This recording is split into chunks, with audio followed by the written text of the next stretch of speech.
still in the 60s, right? This right here is the Kerner Commission. After Martin Luther King got popped in 1968,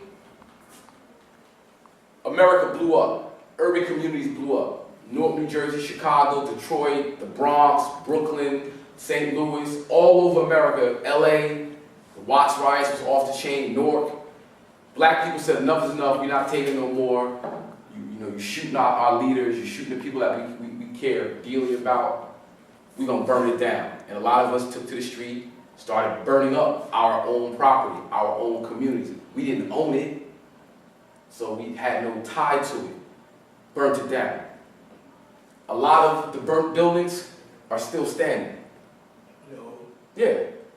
In Newark, New Jersey, in South Bronx, in Chicago, all over the place. Some of those buildings are still. Yeah. Some of those buildings are still. Philly. Come on, stay with me now. Stay with me. Stay with me, stay with me, stay with me, stay with me, stay with me.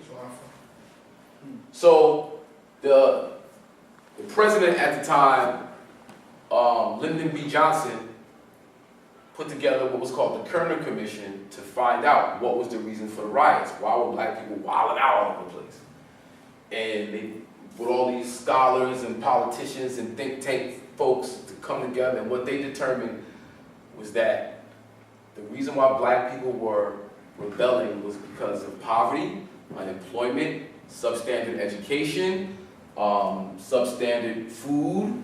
Basically, our communities have been segregated, isolated, segregated, and we were not being treated as full citizens of America. So there were a lot of different programs that came out of this time to kind of help, so-called help black people achieve that American dream, okay?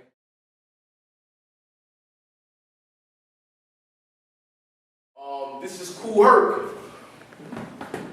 This is DJ Kool Herc. In the early 70s, DJ Kool Herc, Jamaican-born Herc, moved to South Bronx in the late 60s. By the early 70s, he started doing park jams. 1520 Sedgwick Avenue, I believe he lived 1520 Sedgwick Avenue. There was this big park out back, and he started doing park jams. And that's when the breakers started coming around, like all the different members of the community. Street gangs was real heavy in New York at the time. Real heavy in New York at the time. So okay, that's Kool Herc. That's the father. We call him the father. Wow. Because he's the father of hip-hop. If Kool Herc hadn't started giving free park jams for free, just bringing the sound system out, start spinning records, having the community come out, community. Community.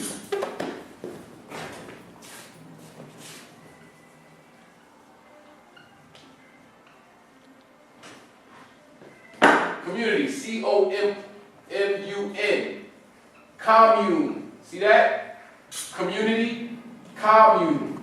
Communication, see? Communication. Community. You see what I'm saying? Togetherness.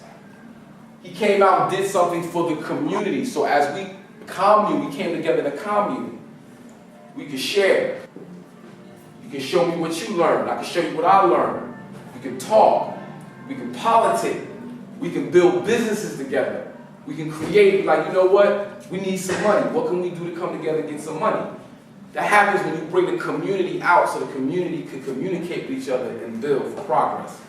That's what Kool Herc did for us. That's why we call him the father. Him and his sister Cindy Williams, she's the one who kind of encouraged him to do it for free. He was doing, he was spinning at clubs downtown Manhattan, and in Harlem for money. His sister was like, yo, you need to do something for the community for free. So that act of giving, doing it for free, is what gave birth to hip hop. If it was about the money, it would have never came together.